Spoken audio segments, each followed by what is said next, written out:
Halo Sobat BLUD, selamat datang di podcast diskusi BLUD. Yuk mengenal BLUD. Nah, kembali lagi nih bersama saya Alma yang akan menemani Sobat BLUD untuk kita membahas tentang penatausahaan keuangan nih, khususnya di dalam pengeluaran. Nah, di podcast kali ini kita mengundang salah satu senior konsultan kita, yaitu Mbak Siti Nurmarianti. Halo Mbak Nurma, gimana nih kabarnya Mbak Nurma? Halo Mbak Alma, Alhamdulillah sehat. Oke. Kita bersama lagi ya dalam podcast tentunya untuk pendalaman materi atau Ya. diskusi terkait dengan nanti khususnya untuk penatausahaan pengeluaran BLUD. Oke, mungkin kesibukannya saat ini apa nih Mbak Nurma? Waduh, saya setiap podcast ditanyain kesibukan mulu nih. Ya, saat ini sedang banyak nih untuk proyek-proyek dokumen nih khususnya yang masuk untuk persiapan penerapan. Banyak yang akan menerapkan BLUD nih tahun depan sepertinya begitu, khususnya di bidang persampahan ya. Oh, berarti banyak proyek terkait dokumen administratif ya Mbak Nurma ya? Betul sekali. Di samping juga ada pelatihan-pelatihan juga. Oke. Nah, mungkin kita langsung saja masuk ke topik utama kita, yaitu penatausahaan keuangan, khususnya di pengeluaran nih. Mungkin bisa dijelaskan nih kepada Sobat BLUD terkait pengeluaran yang ada di sistem kita itu seperti apa nih Mbak Nurma? Wah, sebelum sampai ke sistem nih, ngomong-ngomong tentang sistem, kita kan juga sudah berkali-kali menyampaikan nih kalau kita juga punya sistem aplikasi khusus keuangan BLUD. Tapi sebelum sampai situ mungkin lebih baik kita membahas terkait dengan teknisnya dahulu nih untuk dalam pengeluaran BLUD itu seperti apa. Khususnya kita tetap berpedoman pada buku pedoman pengelolaan keuangan BLUD yang dikeluarkan oleh Kemendagri. Betul. Nah, untuk pengeluaran sendiri Mbak Alma, memang seperti halnya juga penerimaan, pengeluaran pun juga memiliki alurnya. Alur pengeluaran, atau kita sering menyebutnya sebagai belanja ya kalau di Permendagri 79. Ada sedikit perbedaan dengan Permendagri 61 terkait dengan belanja. Nah, kalau di Permendagri 61 itu disebutnya sebagai biaya. Oh, biaya. Sedangkan kalau di Permendagri 79 itu penyebutannya adalah belanja. Betul. Nah, ini nanti kita akan sedikit mengulas terkait dengan alur belanja itu seperti apa sih begitu. Ya, sama halnya dengan yang sudah dilakukan untuk UPT sebelum menjadi BLUD, itu kan mereka sudah menerapkan sebuah alur belanja atau mekanisme belanja. Tetapi mekanisme belanjanya itu kan memang kembali lagi ke kebijakan dari pengaturan mekanisme untuk APBD. Nah, pertanyaannya nih, setelah menjadi BLUD, kita pakai mekanisme apa? Mekanisme yang seperti apa ya? Karena setelah menjadi BLUD kan ada fleksibilitas nih terkait dengan belanja. Belanja untuk BLUD mulai difleksibilitaskan atau pengelolaannya secara mandiri. Nah, secara mandiri ini seperti apa kemudian untuk pengelolaannya? Nah, Kementerian Dalam Negeri sudah mengeluarkan sebuah buku untuk pedoman pengelolaannya, baik dari mulai perencanaan, kemudian penerimaan, lalu pengeluaran, dan juga sampai laporan keuangan. Nah, ini tentunya kita juga mengadopsi dari buku tersebut ya untuk BLUD. Nah, untuk BLUD sendiri nantinya kita akan menggunakan mekanisme belanja, yaitu yang pertama UP, uang persediaan, kemudian yang kedua adalah ganti uang atau GU, lalu LS, belanja langsung biasanya begitu, kemudian ada mekanisme TU atau tambah uang begitu. Nah, kita coba akan membahas ya satu persatu terkait dengan alur belanja atau mekanisme belanja yang ada yang akan diterapkan oleh BLUD sesuai dengan buku pedoman. Nah, kemudian tentunya kalau Sobat BLUD pasti sudah familiar ya terkait dengan UP, GU, LS, karena memang tidak jauh berbeda dengan penerapan yang sebelum menjadi BLUD ketika menjadi UPT, itu kan full semuanya APBD. sehingga menggunakan mekanisme APBD. Nah, mekanisme APBD pun juga menggunakan mekanisme itu, UP, GU, dan juga LS. Berarti sebelum penerapan dan setelah penerapan itu mekanisme belanjanya sama ya, Mbak? Betul, mekanismenya sama, tetapi ini pengaturannya yang berbeda. Kalau sebelumnya itu kita berpedoman pada kebijakan APBD, maksudnya untuk pengelolaan APBD itu kan tidak fleksibel, sehingga kita melibatkan BUD begitu ya untuk dalam proses pengajuan belanjanya. Tetapi kalau untuk BLUD nantinya itu sudah secara mandiri, jadi hanya terjadi di internal di dalam BLUD itu sendiri untuk pengelolaan belanjanya begitu. Nah, mungkin kita bahas yang pertama dulu untuk uang persediaan ya Mbak Alma ya. Tentunya Mbak Alma juga tahu lah ya, sudah sering mendampingi juga dalam proses penerapan, khususnya implementasi ya PPK BLUD untuk instansi-instansi yang sudah menerapkan BLUD, atau istilahnya ketika SK itu sudah keluar, sudah diberikan, sudah ditetapkan menjadi BLUD, maka BLUD sudah wajib mengelola keuangannya secara mandiri atau fleksibilitasnya sudah ada begitu. Terlepas dari nanti untuk fleksibilitas itu nantinya akan diperkadakan tentunya ya Mbak Alma ya. Tapi kalau untuk pengelolaan belanja memang ini juga harus diperkadakan sebenarnya untuk pengelolaan penerimaan belanja begitu ya, penatausahaan lah. Kemudian nanti ada pembiayaan. Nah, itu memang di dalam penerapan fleksibilitas untuk BLUD itu sendiri memang dibutuhkan untuk perkada. Berarti dalam fleksibilitas harus ada perkadanya terlebih dahulu ya? Iya betul. Sebenarnya kalau yang sama ini kita dampingi ya sangat jarang sekali yang mereka punya perkada dulu gitu.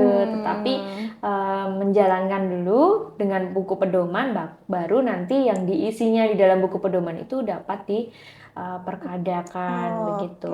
Terkait dengan penatausahaan ya, pelaksanaan anggaran dari penerimaan, belanja dan juga pembiayaan menjadi sebuah perkada pelaksanaan anggaran begitu untuk proses regulasinya. Berarti supaya tidak harus ada perkada terlebih dahulu ya untuk implementasinya ya? Ya sebenarnya sih yang paling benar ya memang membutuhkan perkada terlebih dahulu.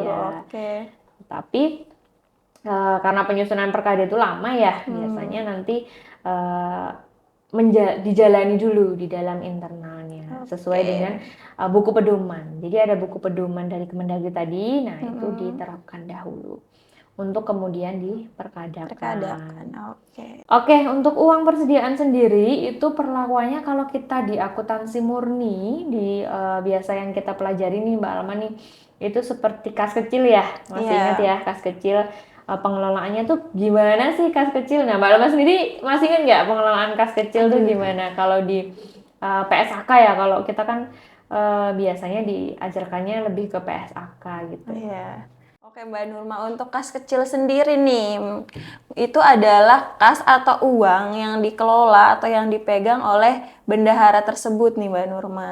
Oke, iya benar Mbak Alma, kalau UP itu yang dikelola sendiri oleh bendahara. Nah, pengajuan UP nantinya berupa gelondong ya, atau biasa langsung diajukan di awal tahun sejumlah sekian begitu. Kemudian nanti untuk belanja ABC-nya nanti akan di SPJ-kan melalui mekanisme GU.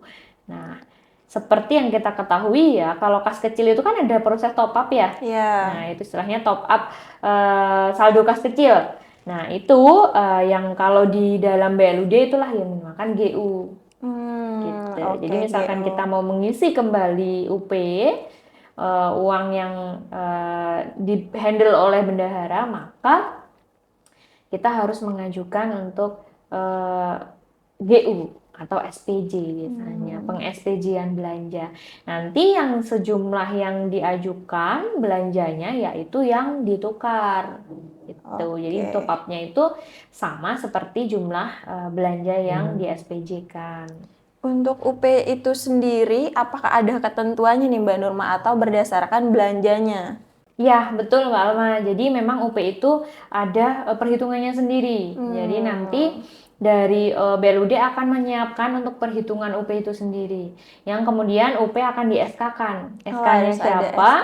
SK-nya pemimpin BLUD-nya gitu. Berarti untuk UP sendiri itu nanti dihitung terlebih dahulu ya sebelum adanya pengajuannya ya. Betul. Ya kalau untuk cara perhitungannya ada 3 macam ya. Kalau yang sama ini kita dampingi memang UP bisa dihitung dengan 3 cara. Yang pertama kita lihat dari DPA-nya. DPA, berdasarkan DPA. Dari DPA-nya kalau ya sekitar 10% gitu ya dari DPA. 10% dari DPA nanti akan menghasilkan untuk nominal UP yang akan digunakan pada tahun bersangkutan. Nah, tapi untuk cara ke-1 ini jarang digunakan ya karena ini kan estimasi. Ya bisa 10% juga bisa kurang dari 10% sebenarnya gitu, tergantung dari kebijakan dari ya betul UPT. Kemudian cara yang kedua, ini cara yang sering digunakan nih oleh UPT di BLUD. Nah, perhitungannya seperti apa? Besaran UP nantinya dihitung dari total anggaran belanja dikurangi belanja LS dibagi 12. Kenapa 12? Karena kita asumsikan 1 tahun 12 bulan sehingga ada 12 bulan yang harus kita penuhi untuk belanjanya gitu. Asumsinya seperti itu. Berarti tadi untuk yang perhitungan UP yang sering digunakan itu adalah total anggaran belanja dikurangi belanja LS kemudian dibagi 12 ya Mbak Norma. Betul. Kenapa belanja LS dikurangi? Ya karena belanja LS kan ada mekanismenya sendiri. Jadi kalau untuk selain belanja LS pasti kita kan menggunakan UPGU ya. Kemudian yang ketiga adalah ini malah langsung kebijakan nih dari pemimpin BLUD-nya melalui SK tadi. Nah, jadi tadi yang cara pertama itu kan dari estimasi persentase. Kemudian cara dari DPA ya yang pertama. Kemudian yang kedua itu kan dari pengurangan total anggaran belanja dikurangi belanja LS dibagi 12, ketemulah UP-nya. Nah, kalau yang cara ketiga ini mengikuti dari kebijakan instansi masing-masing. Gitu. Itu untuk cara penentuan UP. Betul.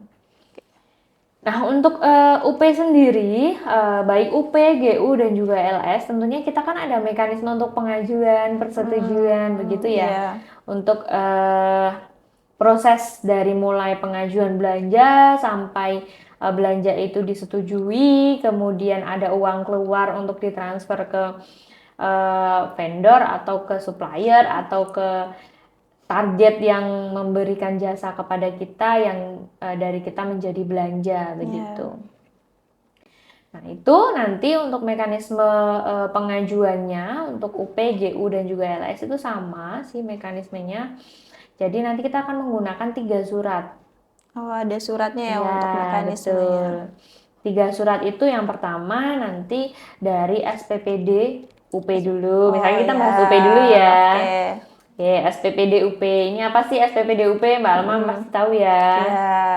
Apa Mbak Alma? Untuk SPPD ini sendiri itu adalah surat permintaan pencairan dana nih Mbak Norma. Ya, betul sekali. Jadi nanti dari Bendahara Pengeluaran itu akan mempersiapkan SPPD. Khususnya nih tadi kan kita baru bahas UP ya. UP dulu nih. Untuk SPPD UP, kemudian nanti Bendahara Pengeluaran akan mengajukan SPPD UP ke pejabat keuangan. Betul. Kemudian dari pejabat keuangan nantinya akan mengajukan SOPD, surat otorisasi pencairan dana. Surat otorisasi pencairan dana ini yang menandatangani siapa? Ya nanti dari pemimpin BLUD-nya. Tapi yang membuat surat SOPD juga bukan dari pemimpin ya, tetapi tetap pejabat keuangannya yang membuat. Karena apa? Karena pejabat keuangan ini mempunyai fungsi untuk verifikator dari SPPD yang diajukan gitu. Jadi Jadi untuk SPPD UP yang diajukan bendahara tadi akan diverifikasi dulu oleh pejabat keuangan apakah itu untuk kelengkapan datanya, kemudian kebutuhan belanja dan lain sebagainya. Nah, itu nantinya akan menentukan pejabat keuangan akan dalam pembuatan SOPD atau surat otorisasi pencairan dana. Nah, setelah pejabat keuangan itu nanti menyiapkan atau membuat SOPD, langkah selanjutnya adalah pengajuan SOPD tersebut ke pemimpin BLUD. Nah, pemimpin BLUD nantinya kan misalkan ACC atau tidak nih. ACC berarti ditandatangani untuk SOPD-nya. Kemudian kalau SOPD sudah ditandatangani oleh pemimpin BLUD, maka pejabat keuangan lagi nih yang selanjutnya akan menyusun SPD. Atau surat pencairan dana. Gitu. Jadi SPD itu nanti akan dikeluarkan oleh pejabat keuangan.